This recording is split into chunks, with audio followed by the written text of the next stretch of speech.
C'est à Jodogne, dans une ancienne ferme patiemment rénovée, que s'est installé Serge Hermance.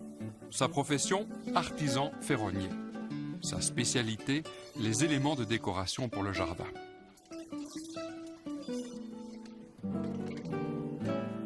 Dans l'atelier, on est surpris par la facilité avec laquelle l'acier est travaillé. Il faut peu de temps pour ébaucher ce qui deviendra un portique, une tonnelle, un support pour plantes grimpantes ou un brasero. Un brasero qui, sur la terrasse, réchauffera les soirs d'été frisquets. Un brasero qui, l'automne venu, créera une atmosphère au jardin. Serge construit beaucoup de tonnelles. Il jongle avec les facettes des modèles créés jadis par les ferronniers français ou italiens pour proposer un large choix de création. Si c'est la forme qui assure le charme de l'ensemble, le matériau peut apporter une touche esthétique propre. C'est une grande mode depuis plusieurs années, on laisse le métal rouiller. On va laisser le métal est nouveau, la calamine est encore dessus.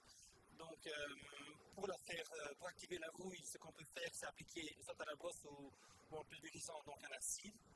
Et avec le temps et la pluie, on peut avoir une rouille en quelques jours. La plus belle rouille est celle qui se forme naturellement. Ensuite, pour obtenir un aspect patiné, cette rouille peut être stabilisée.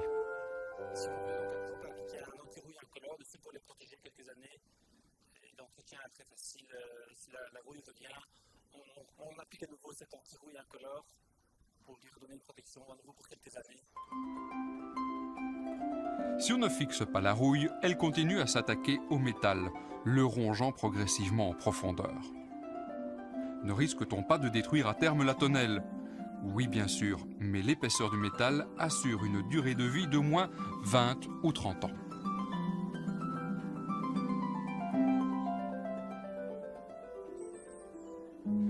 Ici, le visiteur pourrait penser que la tonnelle est vraiment très mal entretenue.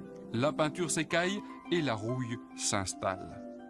Mais cet état est volontaire. Voici une autre tendance décorative.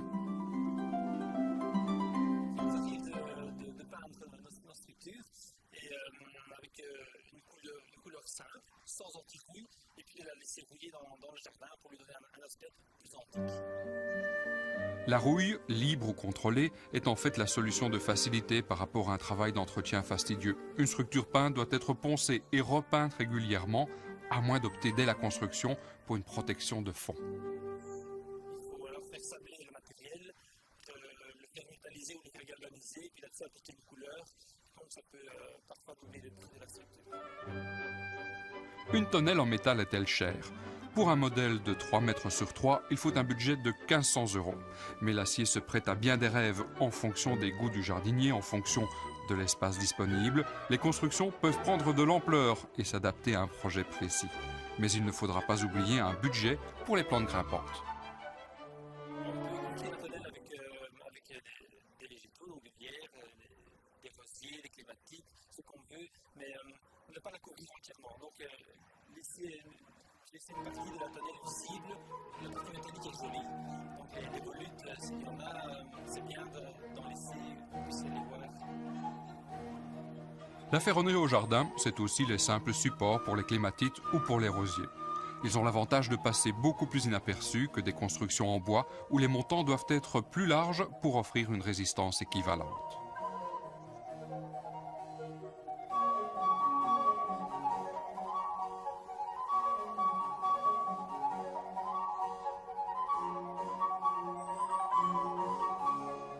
Jadis, les ferronniers construisaient une immense diversité de structures, des portails, des grilles, des palissades, des couches, des cloches pour forcer les plantes. Voici une galerie qui pourra assumer une transition entre deux parties du jardin. L'acier peut aussi guider en hauteur des hêtres ou des charmes qui créeront une voûte de feuillage. Une structure métallique peut également guider tout en discrétion des hêtres qui réuniront leur feuillage pour créer une couronne circulaire, une belle structure pour occuper le centre d'une large pelouse.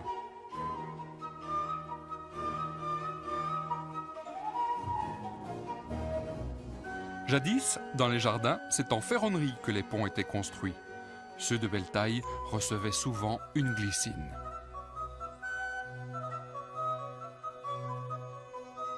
Le métal peut aussi être présent au jardin par le biais des structures venues des fonderies. Les grands classiques, les abreuvoirs pour les oiseaux, les fontaines et les vasques. Enfin, ne pensons pas que la ferronnerie est réservée au grand jardin. Une simple étagère sur le balcon ou sur la terrasse peut à elle seule nous offrir tout le charme du mariage du métal et du végétal.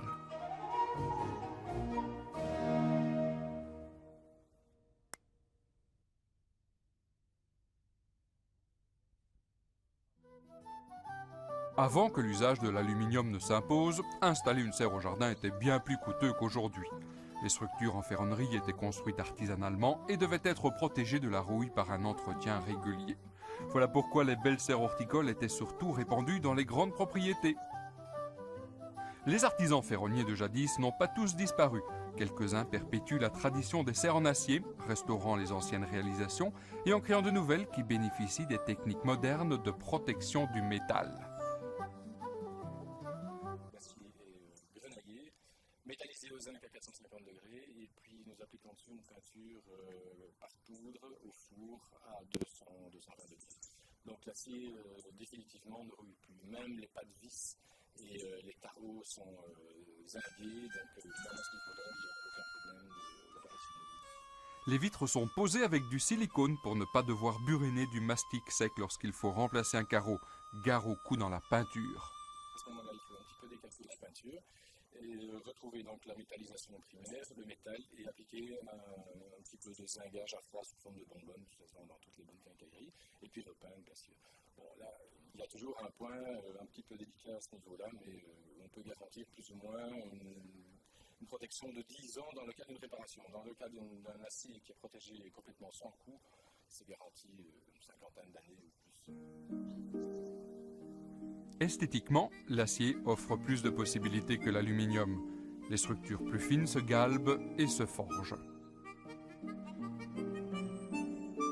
Les latis d'ombrage, actionnés par des poulies, sont aussi très beaux.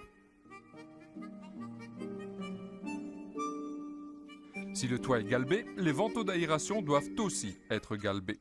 Tout cela contribue au coût. Pour le même volume, une serre artisanale est 4 fois plus chère qu'un modèle de série en aluminium.